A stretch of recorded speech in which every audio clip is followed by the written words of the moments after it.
Merlinsports.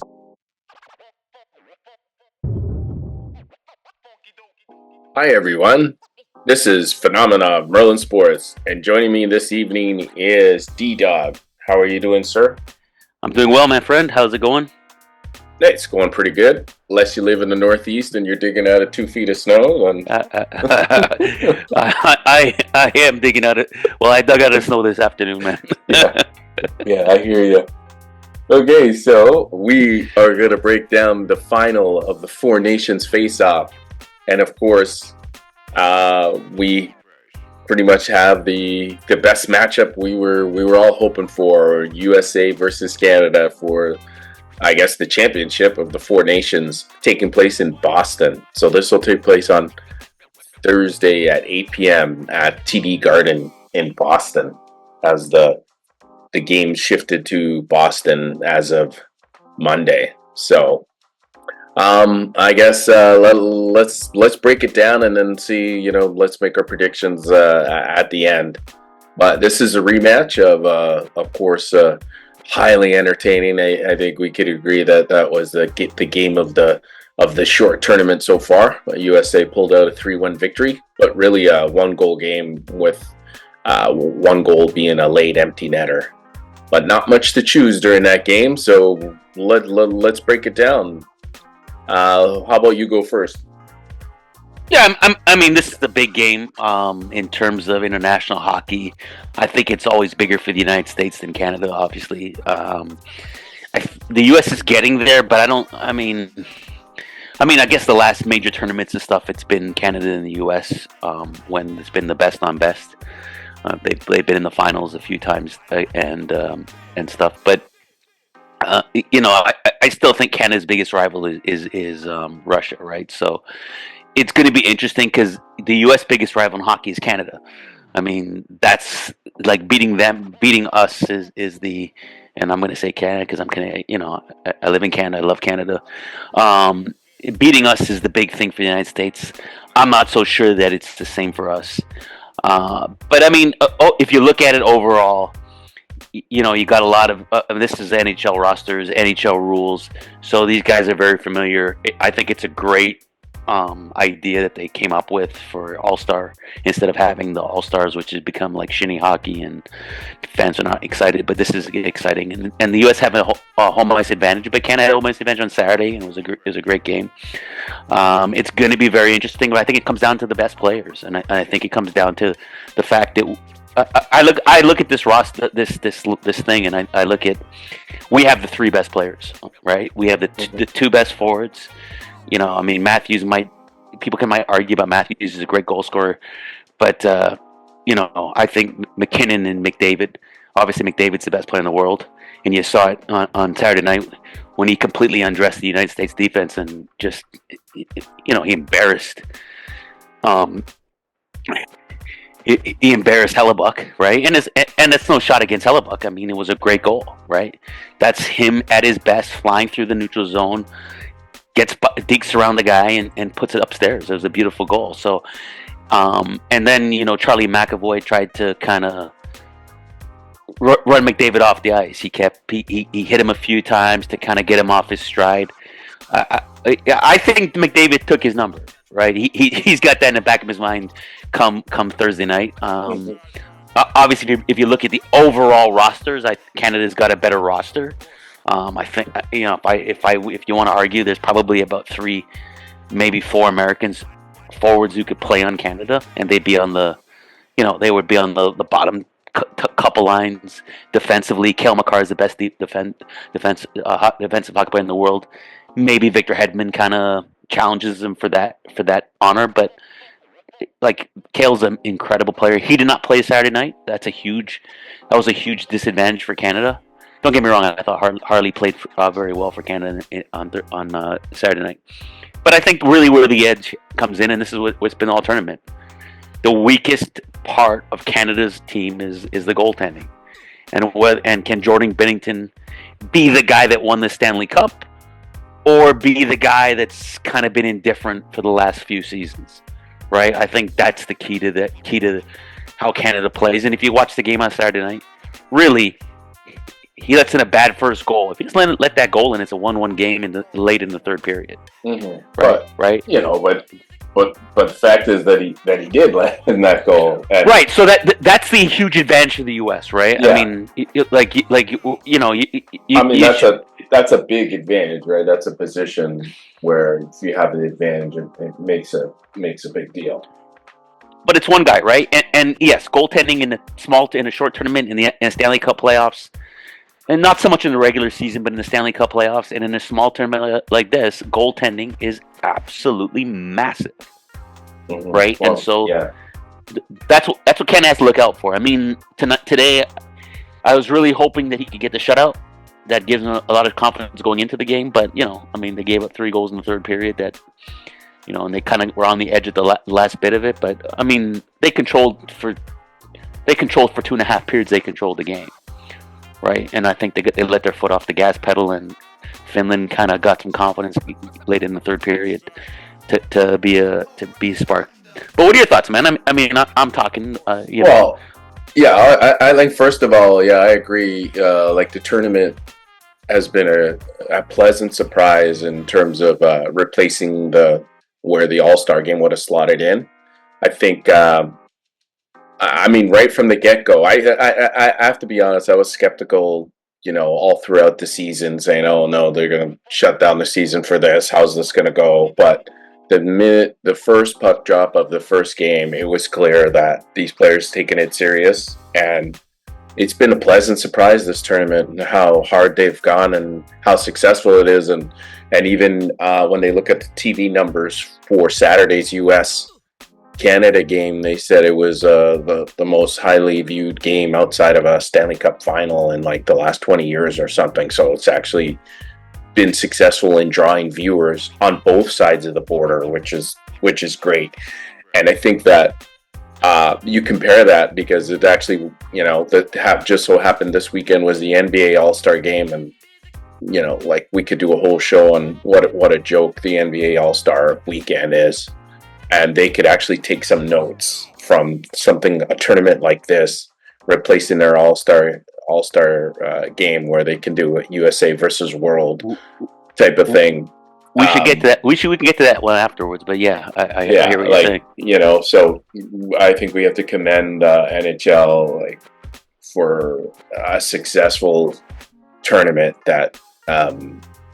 There were a lot of skeptics in the beginning, such as myself in the beginning of the year. So I commend them there. It's meaningful hockey, and you can tell the players were hungry for this, especially USA and Canada. I mean, just look at we had 3 fights in the first 9 seconds. I mean, they were just waiting for that. That was awesome, man. That was awesome, man, actually. I mean, you mixed in old-time hockey with in 2025. And it would truly amazing, right? It just shows you the intensity and how hard the players are taking it. So great game so far. Yeah, a close game. 1-goal game with an empty net goal. So that game could have went either way. U.S. locked it down after they had the lead. So I have to give them credit for shutting down Canada, minimizing the chances.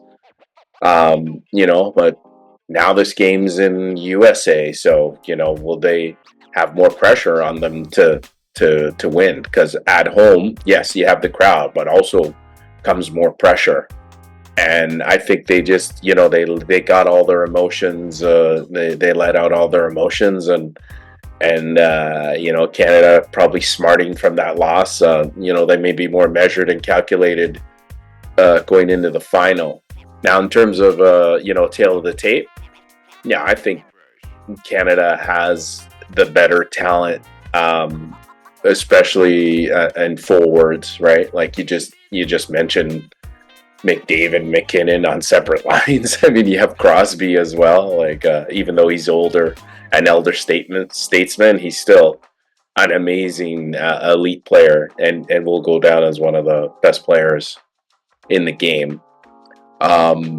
So I give Canada an edge just because the speed of McDavid, as we saw, he could just fly up there and make something out of nothing and break the game open. So I think, Canada has more game breakers on offense, right? I think defense is interesting. So with Cale Makar, Canada probably has a slight edge, and especially since Quinn Hughes was got injured right before the tournament. One of the best defensemen this year in the league, and is a serious contender for the Norris Trophy this year. But U.S. defense is pretty good. Like, I think Zach Werenski from Columbus, the Blue Jackets, is probably, if he plays on any other team other than Columbus, this guy is like top of the tongue when it comes to Norris Trophy candidates. Like, he's having an amazing year. Adam Fox too. He's a former Norris Trophy winner with the Rangers, right? Noel Hannafin, who's just a solid defenseman with Vegas. Sanderson, who's an up and coming defenseman with Ottawa. Jacob Slavin, who's a great shutdown defenseman, and Charlie McAvoy. And we've seen McAvoy. He's pretty physical in that game against Canada. I think the defense is kind of even, and goaltending. I think there's no debate that Hellebuck gives U.S. an edge in goaltending over Billington, right? But now we're into a one game winner take all, right? I know that Hellebuck hasn't been successful in the playoffs, but we've have a couple of games to judge his performance in this tournament, and he's been the better goalie. I think there's no doubt about that. Billington's good in that if he give up a bad goal, he doesn't get rattled. He hangs in there, so he's mentally strong. But the fact is that he's given up that one bad goal a game basically, and in a one goal game winner take all, that may be enough to make the difference for the U.S. However, I'm going to back Canada in this game because I just think losing that game to the U.S. and that they're not going to lose again. There's guys like McDavid and McKinnon and Crosby are just too competitive and they're looking for revenge on that game. I'm not sure we're going to see the fights that we did in that first game. I think they kind of got that out of their system, and especially, nothing to take in consideration. I don't think Tkachuk played against Sweden in their last game. They rested Matthews as well. And with those fights, they're exciting, but that's could be a high risk of injury. And now Tkachuk rested with what they're calling lower body injury. I think even Brady Tkachuk is ailing as well. It says it's undisclosed what his ailment is. So, I think U.S. kind of emptied the tank in that game against Canada, and I think that Canada still has something left in the tank to give it all they can give it in that final game, winner take all. So I'm picking Canada to win that game. Yeah, I'm with you. I think Canada's going to win the game, and I think Binnington. These guys are professionals, so they got a lot of pride, and they take a challenge. And I think Binnington, he wants that challenge because, if you compare, that's the biggest difference, biggest thing that the U.S. has. I think Canada's still better defensively, even with. We're missing guys. They're missing Hughes, but there's guys on Canada that could have played and probably could play on the U.S. without question, but they're not on Team Canada. So. And there was a couple, one of our guys, Theodore got hurt early in the tournament, right? So first game, yeah, and so Pierre Changelo as well, right before the tournament. Alex Pietrangelo, he didn't suit up, so and Drew Doughty's just coming back. Like, I thought the first game when I watched him, Drew was a step slow. He's gotten better as the tournaments went on. You could see he's picking up his speed. He's 35, 36 years old now, so it's a little different for him than, back, in 2010 or even 2000. I think it was 2006 was his first major tournament. But 2010 when he was there, Drew Doughty was he was amazing, and he would fly through he could fly through the like watching McDavid. That was like Doughty as a defenseman, right? He was that good. So he's a little older now, so he's not as mobile. He doesn't take as much chances. You can see it, but I think he was a step slow in the first game. Maybe a little bit in the U.S. He got a little bit more speed. He seemed to pick up his legs a little bit. Found his legs a little bit. I mean, I like Canada to win this game anyways because I just number one, it's like any game against Canada for the United States is a big game. For Canada, it's not the same thing. But now that they know how big that game is for the United States, and now that they've lost, that means something. Remember back in the 2010 Olympics, Canada lost in the round robin to the United States, and they made sure they weren't going to lose in the final. Right? Same thing. Sid was on a 26 game winning streak until they lost to the United States.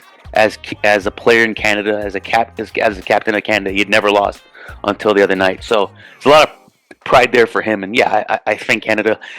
I think it's going to be a tight game.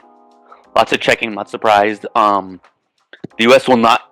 It won't be a wide open game because I don't think the U.S. can play that wide open game. Right? I think they have to muck it up the same way they played the other night. Physical. They're not going to let McDavid skate around and do stuff. I mean, you saw the first goal today.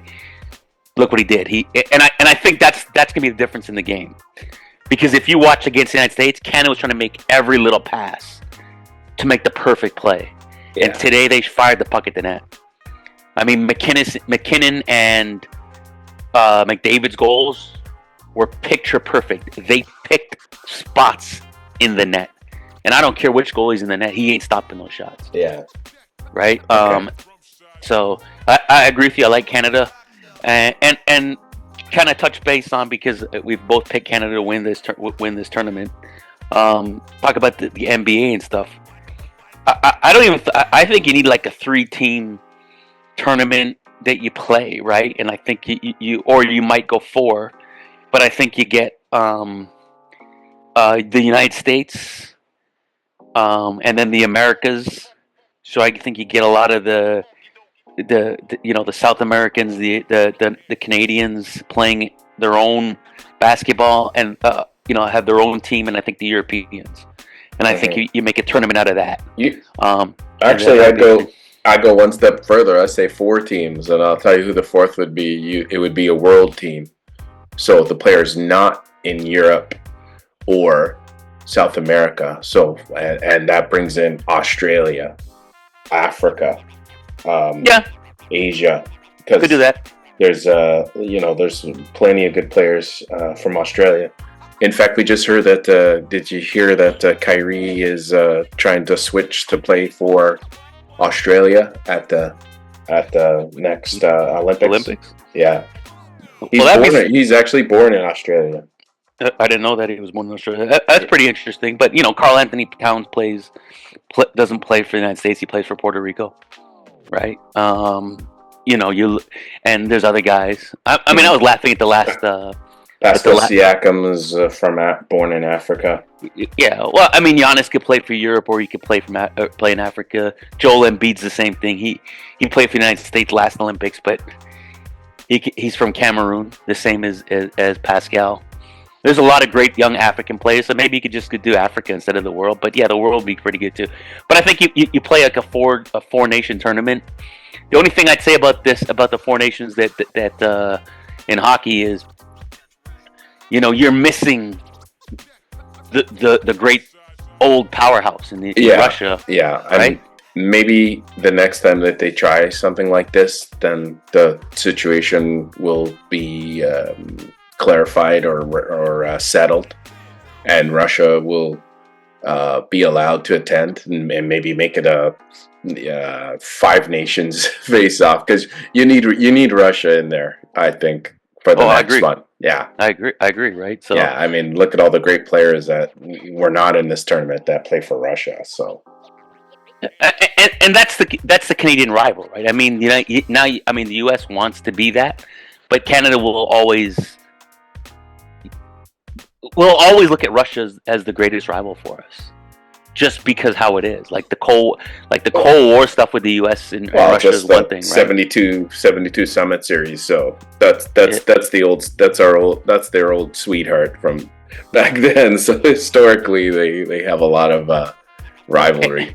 And we had that big brawl in '87, right? I mean, that's straight passion, right? Because that was pride for Russia that they were getting killed, right? So they had the brawl, right? So yeah, I mean, it'll be interesting. Like, I mean, this is a great idea from the thing, and they had to do it because, they hadn't had best on best in a long time.